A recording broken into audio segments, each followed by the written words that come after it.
விளையாட்டுத் துறையை மேம்படுத்தவும் வீரர் வீராங்கனைகளை ஊக்குவிக்கும் விளையாட்டுத்துறைக்கென தனி கொள்கையை பட்ஜெட்டில் அறிவிக்க தமிழக அரசு திட்டமிட்டுள்ளதாக தகவல் வெளியாகியுள்ளது. கூடுதல் தகவல்களை வழங்குகிறார் எமது செய்தியாளர் மகேந்திரன்.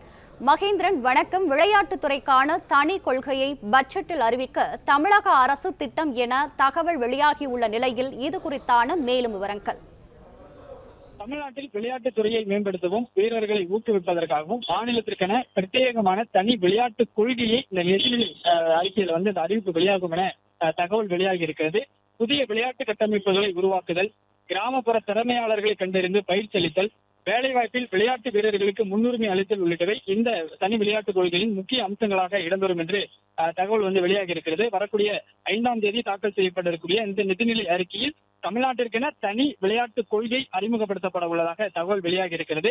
அது மட்டுமின்றி தமிழகத்திலிருந்து ஒலிம்பிக் போட்டிக்கு பங்கேற்க தகுதி பெறும் தனிநபர் விளையாட்டு வீரர்களுக்கு 25 லட்சம் ரூபாயும், குழு விளையாட்டு வீரர்களுக்கு 10 லட்சம் ரூபாயும் உதவித்தொகையாக வழங்கப்படும் என்று தமிழக வெற்றி கழக தேர்தல் அறிக்கையில் அறிவித்திருக்கக்கூடிய நிலையில அதுவும் இந்த பட்ஜெட்டில் அறிவிப்பாக வெளியாகும் என்று தகவல் வெளியாகி இருக்கிறது. பிளே ஸ்டோர் மற்றும் ஆப் ஸ்டோரில் இருந்து பாலிமர் செயலியை QR கோடு மூலம் பதிவிறக்கம் செய்யுங்கள். செய்திகளை உடனுக்குடன் பெறுங்கள்.